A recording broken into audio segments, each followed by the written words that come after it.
এবং তরুণ সমাজ তারা আমাকে প্রশ্ন করেছে যে আমরা এতদিন তো বাহিরের মানুষকে ভোট দিয়েছে আমার বাপ দাদারা, এবার আমি প্রথম ভোটার হয়েছি।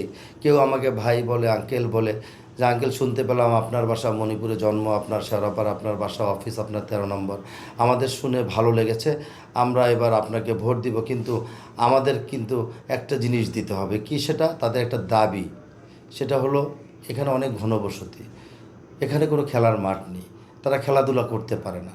আমি তাদেরকে আশ্বস্ত করেছি এবং আমার লিফলেটে, আমার ইশতেহারে সেটি উল্লেখ করে দিয়েছি। পাশাপাশি জলাবদ্ধতা তো আছেই, গ্যাস থাকে না, পানি থাকে না, সেখানে রাস্তাঘাট বেহাল অবস্থা। তারপরে আপনাদের মাদকের কিছুটা আছে, কিশোর গ্যাংরা আছে, এরকম দীর্ঘদিন যারা শাসন করেছে তাদের শাসন শোষণীতে নিপীড়িত হয়ে মানুষ অত্যাচারিত ছিল।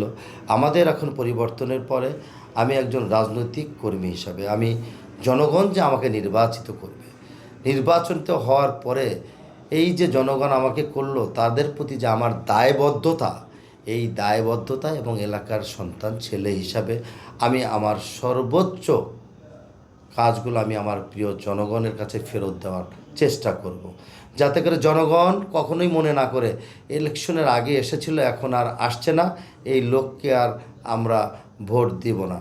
এই বিষয় থেকে আমি বেরিয়ে নতুন একটা পরিবর্তন করতে চাই ঢাকা 15 আসনে, যাতে জনগণ আশ্বস্ত হয় যে না, আমরা যাকে ভোট দিয়েছিলাম সেই লোকটা আমাদের পাশাপাশি থাকে। এই বিশ্বাস এবং গ্রহণযোগ্যতা আমি জনগণের কাছ থেকে নির্বাচনের পরে আমি নিতে চাই। আমি আমার প্রিয় ঢাকা 15 আসনের ভোটারদের উদ্দেশ্যে আহ্বান এবং অনুরোধ করব, দীর্ঘদিন আপনারা ভোট দিতে পারেন নাই, এবার অনেক বছর পরে একটা আনন্দ উৎসব পরিবেশের মধ্যে দিয়ে ভোট অনুষ্ঠিত হবে আগামী 12ই ফেব্রুয়ারি।